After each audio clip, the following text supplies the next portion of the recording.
Today we're going to be talking about what shear is. Hi, my name is Barry Doyle. I'm a lawyer in Skokie, Illinois, practicing nursing home abuse and neglect work throughout the state.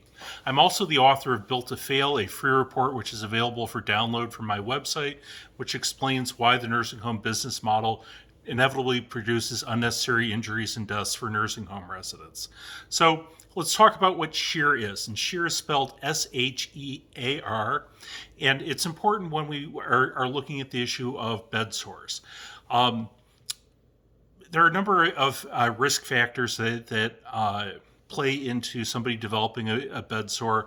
Among them is exposure to shear. It's actually one of the factors that are taken into account in doing a Braden Scale assessment, which is one of the basic tools that's used in the nursing home industry to assess a resident's risk of developing bedsores.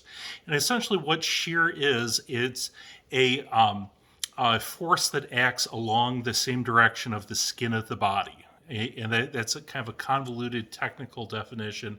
But basically, if you can envision what happens when somebody is dragged across the surface of a bed, essentially what happens is that there is some drag between the skin and the bed surface, and underneath the surface of the skin, the tiny little blood vessels that supply the outer layers of skin are stretched and torn and damaged. And because having a good blood supply is so important for maintaining healthy skin, that increases the risk of developing bed sores, and more specifically, a specific type of bed sore called a deep tissue injury.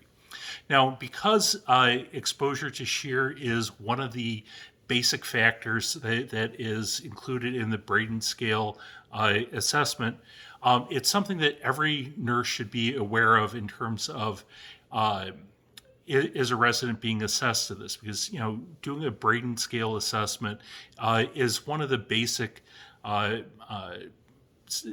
skills that nurses in a nursing home setting have to have. And in order to be able to do a Braden assessment, you need to be able to identify whether a resident is being exposed to shear. So the most common ways that residents are exposed to shear outside of handling by the staff is if they have some type of repetitive movement disorder, or if they are prone to some type of behavior which causes that themselves. I had a case a number of years ago that I handled where a gentleman used to try to self-propel himself in his wheelchair by walking his feet forward.